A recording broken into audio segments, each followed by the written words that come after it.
Good evening, guys. Just give me a thumbs up if the audio visual is okay, which means you can see me, hear me clearly, and my pointer is visible to you. Yes, so just let me know if the audio visual is okay. You can see me, you can hear me clearly. Yeah, perfect. Now, wonderful. All right. So I am here for the analysis of the NEET exam that has just gone by, and perhaps my impression is that the orthopedic paper was easy, provided you did not take it too lightly. The questions were simple, but they had minor catches. We'll just try going through the recall, and maybe you'll pick up the catches, and at least you'll get to know your silly mistakes also. So you guys are in. Thank you for giving the thumbs up, Soumya. So I'll just start the discussion. Now I suppose an X-ray of bow legs was there, or maybe a clinical picture, and you had to tell the deficiency, belongs to which vitamin. So obviously, I think the answer was vitamin D. Seemed like a case of rickets, as per the inputs I have received. But I would just like to let you know, guys, that in rickets you find this flaring and widening of the growth plates. So I hope that was well shown, because otherwise, sometimes you can have signs of scurvy, quite overlapping signs of rickets on X-rays. Now, rickets is popular to give you this white line of Frankel on healing and this Wimberger sign. Okay, this could also be there in scurvy, but in scurvy you would additionally find these subperiosteal hemorrhages if you see in this area, or you find a very thin kind of a cortex. Okay, and sometimes you can have vitamin C and D deficiency together also, which is Barton's disease. This is vitamin C plus D deficiency both together, ricket plus scurvy together. Okay, so eventually you had to be very precise, that the changes in the X-rays were only of rickets. In rickets, the classical changes, you find cupping, fraying, widening of the growth plate, that you call as the physis. So this is where you say it's rickets when you see such things. And in rickets, it's classical to find genu varum. This is the commonest problem you find around knee in rickets, genu varum. So you could see genu varum, I suppose. You could see the cupping fraying in the X-ray. Okay, so it was likely a case of vitamin D deficiency. And I must tell you one more thing. Although rickets is produced by deficiency of vitamin, magnesium deficiency also has a propensity to produce rickets. Just remember it as an extra point for future references. Okay, now I suppose this kind of an image was there where you could see that fracture in the edge of the patella. Am I right, Soumya? And perhaps the patient had some chronic pain since a while, and you had to tell which of the following would match up the scenario the best. If the image I have shown was quite matching what you could see there, the answer would actually be bipartite patella, and you are supposed to image the other knee also. Am I right with this picture, guys? So people who are watching, your inputs would help me to know that we are going on the correct line. So I suppose the image that was there was quite matching this one. Now, bipartite patella, the classical X-rays. Now, patella would normally ossify from a single ossific nucleus, but in bipartite patella, which is a congenital condition in the knee, there is a secondary ossific nucleus on this superior lateral aspect of the patella. So I hope you can see this extra nucleus here of ossification. So this secondary nucleus fails to unite with the primary nucleus of the patella. So basically this is an ossification defect. But normally patella would ossify from a single nucleus. So here you have two nucleus, but they do not ossify together. So that is the problem. 1 to 3% of the population would have it, but then 50% of the cases it will be bilateral. So that makes the sense that you X-ray the other knee, because you find it in the other knee also. Definitely it's bipartite patella. We generally keep the things non-operative. Very few people are symptomatic. Exercises, NSAIDs, SOS basis is what we advise. Now regarding that other choices, avulsion, fracture and all that, Now patella fractures are concerned, as far as when they are totally undisplaced. This is where we go with this cylinder cast.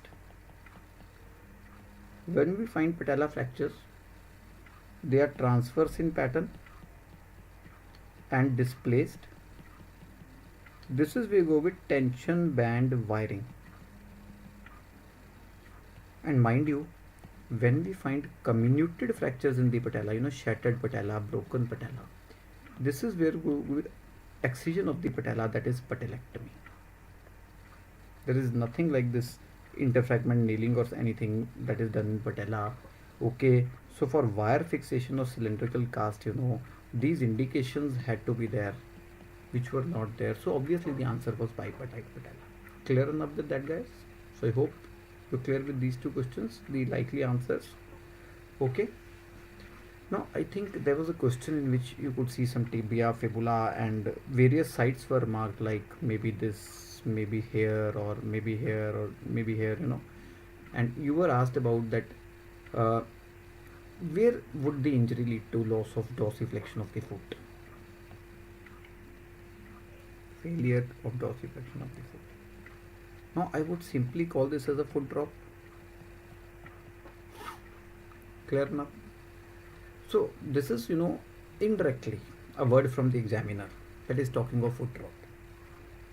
Now if you talk of foot drop, it's a common peroneal nerve injury that leads to foot drop, and this common peroneal nerve winds around the neck of fibula, somewhere here, okay, around this area. So the answer here would be a fracture around this fibular neck area. Now let me tell you, actually this is a very well known designated fracture. Sites on femur head and neck. Okay, femur head, neck of fibula and tibia. Perfect enough. So I got it. So you mean to say there was nothing like tibial shaft. Okay, here the choice was femur head. So even if femur head was there, that's out. You don't have to, any nerve around femoral head. So that's in way out. You do have sciatic nerve behind the femoral head.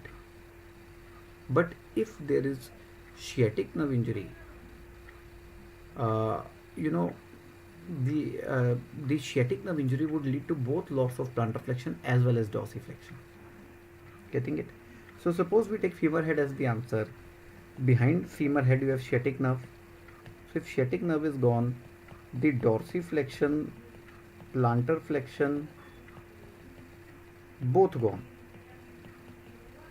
So that's how I've taken out the side femoral head. So I go with fibular neck.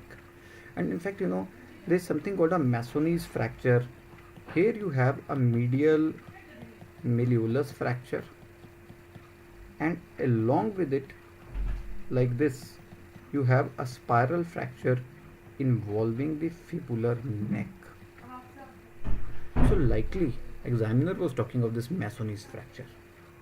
So Naveen, clear enough with that? So clear enough with your queries? So clear enough, that the sites that were given, what was the likely site?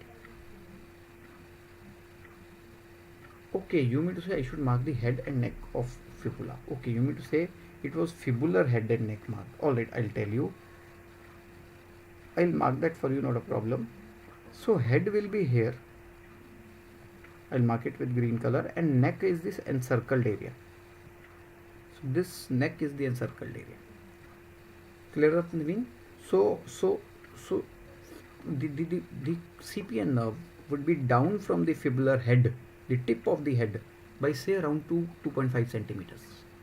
So that distance would be there. So this is the arrow. Clear enough with that? Perfect, no? Fine. And fibular head injuries would not lead to any deficits because the nerve binds around neck of the fibula. Clear? Now I suppose you had been shown this kind of an image where a tube was connected to this proximal tibia, and you were asked like what is the procedure that's likely going on. Am I right about it? What people were mostly confused, like it's intraosseous, obviously. but it's like cannulation for a fluid therapy or cannulation for like pain relief or for abscess drainage. Like, for what purpose is the intraosseous cannulation? Okay, Sandeep says for uh, abscess drainage. Okay, Naveen, what's your take on it? Like, Soumya, what's your take on it? Like, what do you think is the purpose for this cannulation? So that's what I told you. The paper was apparently looking pretty easy, but trust me, it was not easy. The answer here is fluid therapy. So please, just understand. This intraosseous cannulation is normally done in tibia. So if this is the tibial tuberosity, you go a little down from it. Okay, so that's where you put in the cannula into the bone. Now, intraosseous cannulation is generally done for infusions, but it is done in those critical scenarios where peripheral line cannot be established. You have to have at least, given 90 seconds and 3 attempts for the IV line. So likely this is a case of shock where the veins are collapsed or the patient is in cardiac arrest. You can't go and put a cannula. So that is where you try to obtain the intraosseous access. So it's done for infusions, fluid therapy, not for pain or anything. Yes. Is it done for abscess or not? I would tell you. For abscesses, intraosseous abscesses, or what you can say, cases of osteomyelitis, what is done is continuous suction and irrigation. We put a tube in the bone proximally and it washes the fluid, and then there is a suction cannula distally also. So you will find 2 tubes going in the bone. Clear guys? So I hope you have understood that if that intraosseous access was for draining an abscess, like in the case of osteomyelitis, you would find 2 tubes. But if it was a single tube that was being shown, it was for fluid therapy. Clear? Fair enough. Now this is one of the questions where I've received the poorest recall. Some people say some bent femur like x-rays were given and these kind of choices were there. So please help me, perfect the recall here, because what I've shown over here is that very, very popular Shepherd crook deformity. A shepherd would generally use that crook to catch hold of a sheep that will be shaped like this. Now, Shepherd crook deformity can be there in Paget's disease. It can be there in osteogenesis imperfecta. It could be there in fibroid dysplasia. All of them could be causes, and people were saying that choices were similar to this. So was it really a Shepherd crook deformity or was it an X-ray like this? Yes. So I'll take this as image A. I will take this as image B. So please just let me know what was like more so the picture being given, like image A or that image B. Image A, I'm telling you, is the Shepherd crook deformity, classical proximal femur, because Shepherd crook deformity would be classically involving the proximal femur and it will not be involving the diaphysis. So Naveen, Sandeep, Soumya, was the problem in the metaphyseal area, diaphyseal area, where in the femur? So can you just help me here, with this recall? A, Paget's disease. Paget's very difficult to make. Like from this history, it is very difficult to make. I suspect it was a case of osteogenesis imperfecta that was shown to you, and it was the diaphyseal area that was bent. See, why I am more towards osteogenesis imperfecta, because I think this was the image that was shown. Image B. Outer surface having bumps. Okay. So you mean to say there were bumps on the outer surface. So maybe you can see these bumps here. So I'll tell you, I think likely it was a case of osteogenesis imperfecta, guys. See, in osteogenesis imperfecta, that there's collagen disorder. Cross-linking of collagen is the problem. So impaired collagen is there, so bones are defective. And it's not just skin, bones, skin, ligaments, teeth, sclera, they could also have problems. Okay, so one hint could have been if some other system that is involved in osteogenesis imperfecta was given. Okay, or if something related to collagen was given in the question. Okay, so if this was given, you could say this is osteogenesis imperfecta. And then in osteogenesis imperfecta, you would have badly deformed bones, generally bilaterally symmetrical. Although there are various types, but the dangerous types have bilateral involvements, and you find these kind of bumps because of multiple fractures. They are in various stages of healing. And then it could not just be femur, it would be tibia and other bones also involved in osteogenesis imperfecta. So that was the whole scenario. Was it bilateral, multiple areas involved? Okay, now here it would be bilateral, multiple sides. But if it was solitary involvement, it would be fibrous dysplasia. Here this could be diaphyseal involvement because of fractures. Here this would strictly be metaphyseal. So that way you could have got the hint. So if you think it was image A, then the answer would more go to fibrous dysplasia, strictly being metaphyseal. Although osteogenesis imperfecta and Paget's disease can give rise to Shepard-Crook deformity, if you talk of Shepard-Crook deformity, the classical cause for Shepard-Crook is actually fibrous dysplasia, even more than anything else. So then I will keep the answer as fibrous dysplasia. Okay, so if you think the same, okay, the same image was given, perfect enough. So this is an image from my book Fundamental of Orthopedics. Okay, I've just copy pasted here. So if this image was there, this is my own case. So this is a biopsy proven case of fibrous dysplasia. So you can rest assured then the answer was fibrous dysplasia. Fair enough. So done with that. Okay. Now you could see this so bubble appearance around the distal ulna, and I think the age was like some 20 plus. So answer was GCT. So GCT is epiphyseal. The lesion shown to you was epiphyseal. It occurs after the age of 20 years. Growth plate has to be fused. So I suppose both these things were there. And then in GCT, you tend to find that so bubble type of expansion. So I suppose that expansion was also quite visible. Okay, fair enough. Okay, Naveen says image and skin history.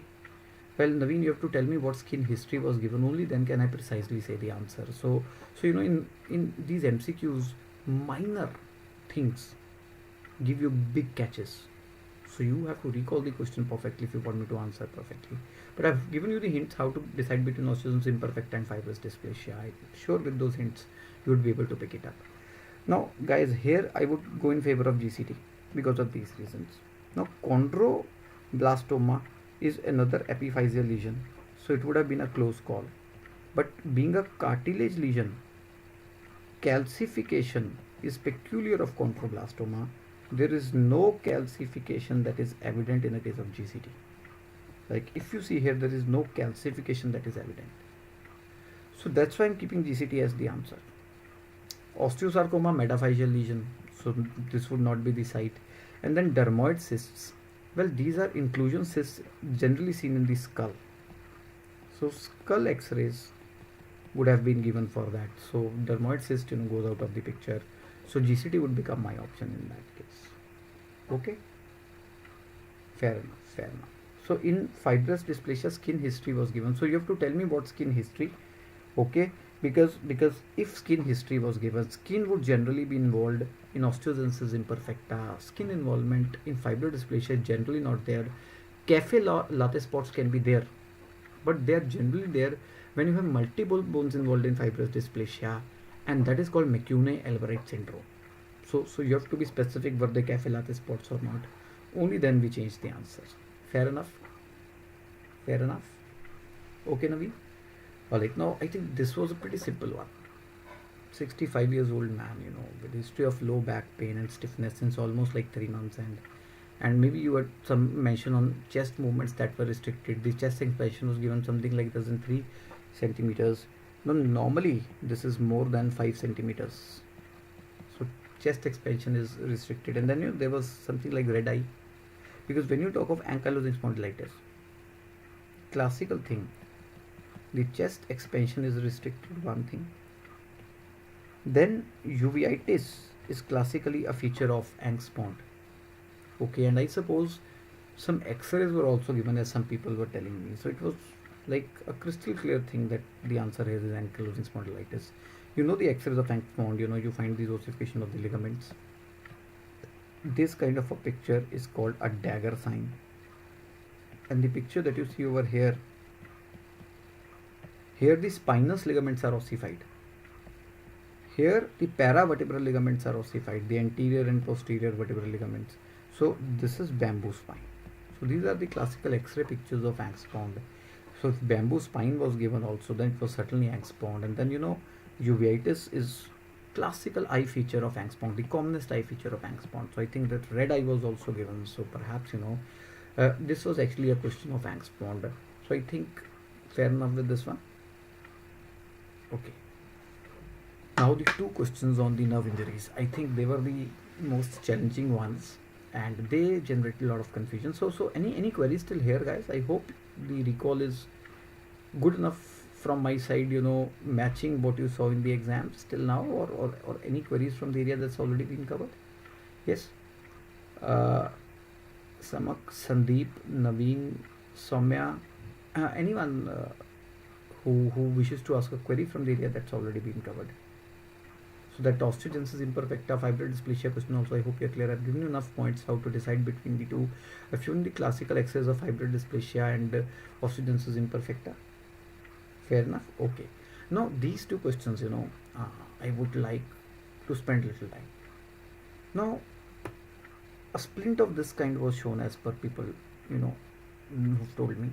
And you had choices like knuckle bender splint, ulnar nerve palsy, dynamic cock-up splint, radial nerve palsy, turnbuckle splint, Walkman's ischemic contracture, or the knuckle bender splint, median nerve palsy, something like this.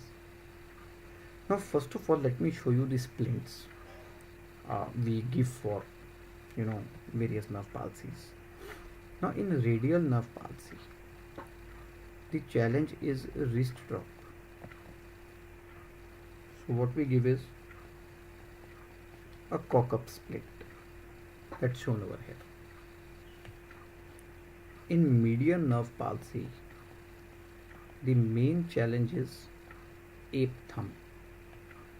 So this is what we give over here, opponent's splint, because we want to oppose and abduct the thumb.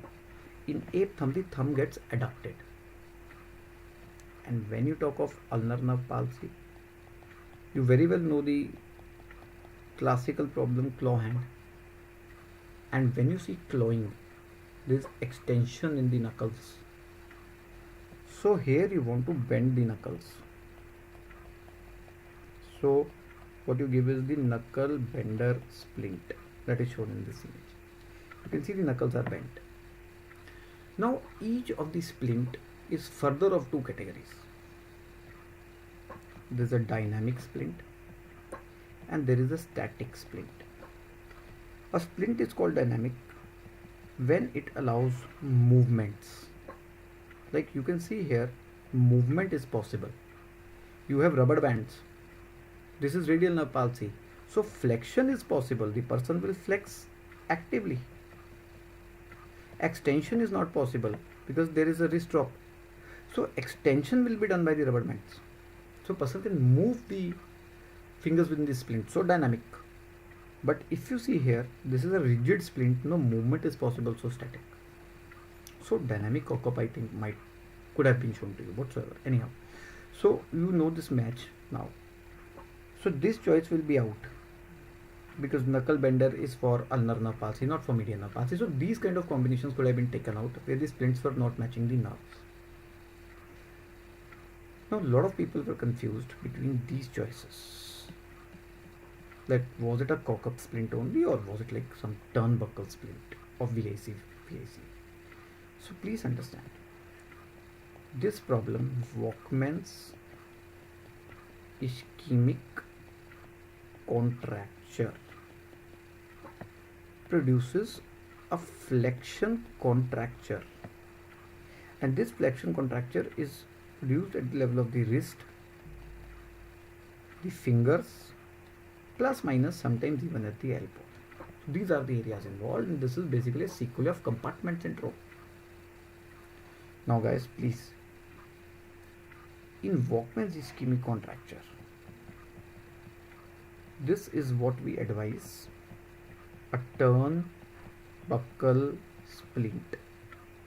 So you have to have a buckle, because this buckle is rotated to stretch a contracture. So that's what you have to tell me, was the buckle there or not? If the buckle was there, it would have very much been this turnbuckle splint of BIC. So Naveen, Sandeep, Samak, Soumya, that's where the catch lies. So if you could see this kind of a buckle that could be rotated to stretch a contracture, it was turnbuckle splint. Else you have to go with the choice, it was likely this dynamic cock-up splint of radial nerve palsy. Clear enough, guys? Clear enough? So I hope you're clear with this question also, this recall. So you're clear. So if this was shown, it was dynamic cock-up splint of radial nerve palsy. So now you know the images. You've seen all these images. So I think from these images you will get to know what was likely the correct answer, because you must be carrying that visual impression, I suppose. Okay, done. Fine. This last question. A patient complains that he gets troubled at night during sleep by tingling, numbness that involves the lateral 3.5 digits. And then he further tells you that symptoms are getting relieved as he lays his arm hanging from the bed. Now I think this is crystal clear with multiple hints that this is a case of carpal tunnel syndrome. It's not Guyon's canal syndrome, because Guyon's canal syndrome is an ulnar nerve palsy, and Durkan's test is not there in ulnar nerve palsy. This is a test for ulnar nerve palsy, Froment sign. So Froment sign is not a test for carpal tunnel syndrome. So even in this way you could decide that it is Durkan's test, carpal tunnel syndrome, that is the best pick. See, the median nerve will go to thumb and these lateral fingers. The ulnar nerve goes to medial 1.5 fingers. Getting it? So I mean to say that the lateral side was, lateral digits were giving you the problem, was telling you carpal tunnel syndrome. Now a very big hint that the examiner had given you: symptoms are relieved as he lays his arm hanging from the bed. This is almost something that is diagnostic for carpal tunnel syndrome, as are night pains. See, carpal tunnel is under this flexor retinaculum that covers the median nerve. The ulnar nerve is superficial to the flexor retinaculum. So when you bend the wrist, when you flex the wrist, this nerve gets compressed under the flexor retinaculum. Now at night you often keep your hand folded, it gets under your body, so symptoms come up, get up with trouble.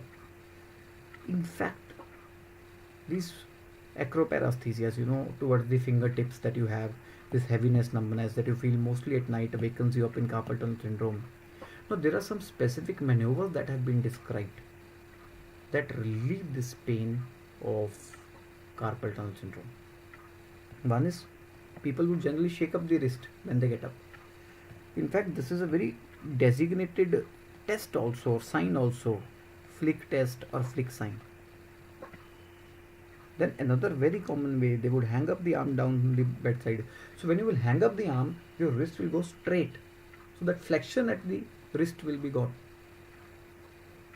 I hope you know there are two clinical tests for carpal tunnel syndrome, Phelan's test, where flexion reproduces pain of carpal tunnel syndrome. So when you hang up the arm by the bedside, pain gone, because flexion gone, because your wrist is now straight. Then sometimes the people would slap against their thigh, or they would massage using the unaffected hand that wrist area. So that's the whole scenario here. So these are some of the provocative maneuvers. These are some of the maneuvers that relieve that provocating pain of carpal tunnel syndrome. So these are all relieving maneuvers that relieve this numbness, pain, heaviness of carpal tunnel syndrome. So I suppose examiner had clearly told you the relieving method.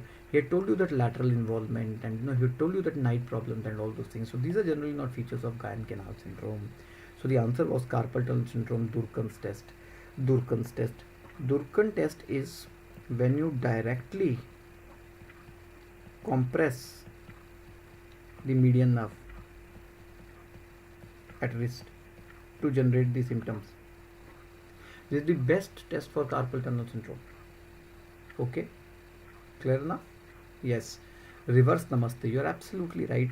So Phelan test will be taken as the reverse namaste, but this would generate the pain. So if you do the namaste extension, that is beneficial. So your wrist should remain in the neutral position, that is best, but flexion of the wrist would generate the pain. So here the explanation tells you that that person is sleeping in a position where flexion of the wrist will not be there, so there will be a relieving position for carpal tunnel syndrome pain. So I think enough to tell you here, Sandeep, that it's actually carpal tunnel syndrome and Durkan's test will be best. Froment sign is in ulnar nerve palsy.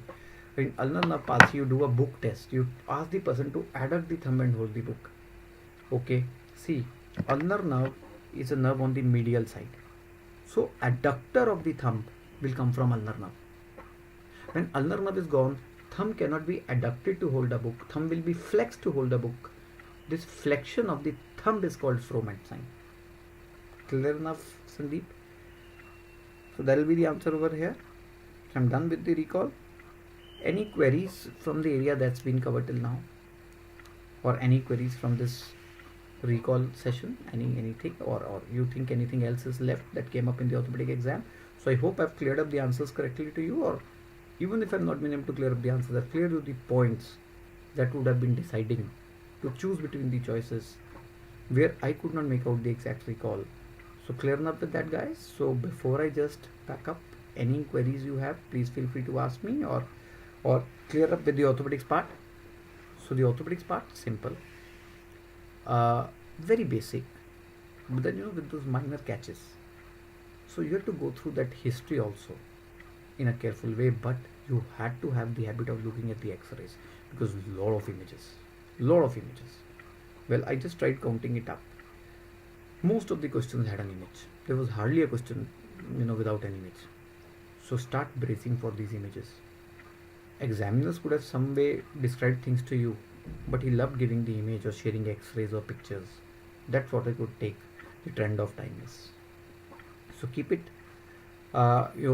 these points into your pocket, just in case you're preparing for another exam that's coming your way. Meanwhile, I wish you all the best for the NEET PG exam, and just in case you plan to prepare or to recommend someone, you can recommend an academy for the benefit it provides you. We have the recorded lectures also now available with us, and the combo, we can go with the recorded lectures, the notes and everything at very economical prices. Everything is there available on the website. And just in case you're subscribing, you can use my code OrthoLife to get you 10% off the much needed discount for you, enough to have a party.